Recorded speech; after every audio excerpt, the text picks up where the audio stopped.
Hello नाजरीन, अस्सलाम वालेकुम and welcome to SMC Urdu. नाजरीन, कश्मीर का लफ्ज अहले पाकिस्तान के लिए बहुत मुकद्दस और मोहतरम हैसियत रखता है। इस खित्ता अर्ज से अहले पाकिस्तान की मोहब्बत और उनसियत का रिश्ता आज से नहीं है, बल्कि ये पाकिस्तान बनने से भी पहले का है।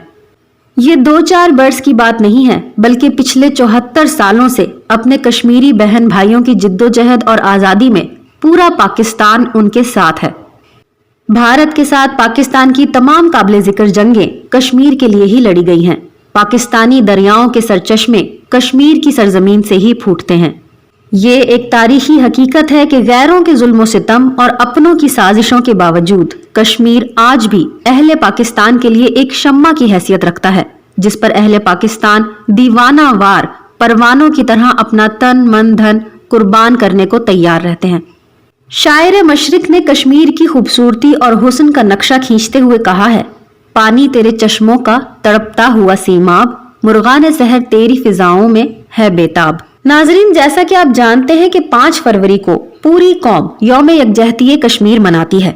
अगर किसी को अभी भी शक है तो वो खत्म हो जाना चाहिए कि कश्मीर कभी भी कश्मीर डे मनाने से और हड़तालें करने और जुलूस निकालने से आजाद हो सकता है। कश्मीर कब और कैसे आजाद होगा, इस बात को समझने के लिए कश्मीर की तारीख पर एक नजर डालना जरूरी है।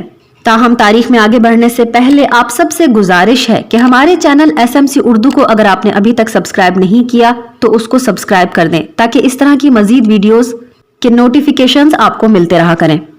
नाजरीन, सबसे पहले कश्मीर की तारीख के एक दिलचस्प और ईमान अफरोज वाक़े की तरफ चलते हैं, जिससे इस सवाल का जवाब वाज़े हो जाता है कि कश्मीर कैसे आजाद होगा। नाजरीन, 13 जुलाई 1931 का दिन वो तारीख साज और अफसोसनाक दिन है जब कश्मीर के 22 नौजवानों ने एक के बाद एक अजान देते हुए डोगरा पुलिस की गोलियों के नतीजे में जामे शहादत नोश किया और यूं अपने मुकद्दस खून से तहरीक आज़ादी कश्मीर की बुनियाद रखी।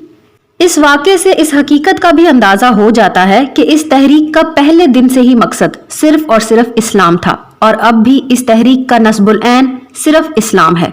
21 जून 1931 को जम्मू कश्मीर के मशहूर दीनी मरकज खानकाह मोहल्ला में एक अहले कश्मीर का शानदार इज्तिमा हुआ। इस मौके पर वो यादगार वाक़या पेश आया जिसने कश्मीर की तारीख पर गहरे असरात मुरत्तिब किए।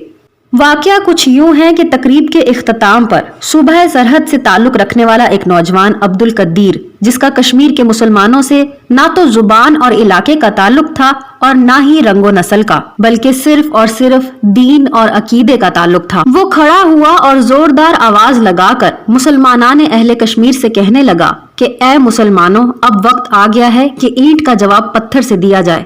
याददाश्तों और गुजारिशों से जुल्म सितम में कोई फर्क नहीं आएगा और ना ही तौहीन कुरान का मसला हल होगा। तुम अपने पांव पर खड़े हो जाओ और जुल्म के खिलाफ लड़ो। उसने अपने हाथ से राजमहल की तरफ इशारा करते हुए कहा कि इसकी ईंट से ईंट बजा दो। जब उस नौजवान के नारे हक की पादाश में उस पर मुकदमा बगावत कायम हो गया तो मुसलमानाने कश्मीर उसके साथ महज दीन और अकीदे के ताल्लुक की बिना पर सरापा एहतजाज बन गए और 13 जुलाई 1931 को जब सेंट्रल जेल श्रीनगर में इसके मुकदमे की समाअत हुई तो चश्मे फलक को एक ऐसा ईमान अफरोज मंजर देखने को मिला जो तहरीक आज़ादी कश्मीर के लिए मुनफरिद एजाज की हैसियत भी रखता है। और इस तहरीक में इस वाक़े के बाद न सिर्फ एक नई जिंदगी पैदा हो गई, बल्कि इस तहरीक के इस्लामी तशख़्ख़ुस को भी मजीद निखार कर सामने ले आया गया। नाजरीन, हुआ ये कि मुकदमे की समाअत का आगाज होते ही लाखों की तादाद में कश्मीरी नौजवान अपने भाई के साथ इजहार यकजहती के लिए कचहरी के अहाते के बाहर जमा हो गए। इतने में नमाज का वक्त हो गया तो एक नौजवान अजान देने के लिए खड़ा हो गया। तभी अचानक भारतीय पुलिस की एक गोली आई और वो बेगुनाह नारा तकबीर बुलंद करता उधर ही शहीद हो गया। जज्बा ईमान से सरशार एक दूसरा नौजवान आगे बढ़ा और उसने अपने पेशरू की जगह खड़े होकर उसके आगे अजान देना शुरू कर दी। दूसरी गोली आई और वो भी शहीद हो गया। फिर तीसरा नौजवान उठा, फिर चौथा, फिर पांचवा और फिर यूं अजान की तकमील तक 22 नौजवान शहीद हो गए और उनके खून मुकद्दस से राह हक में जान कुर्बान करने की तारीख में एक नए और ताबनाक बाब का इजाफा हुआ।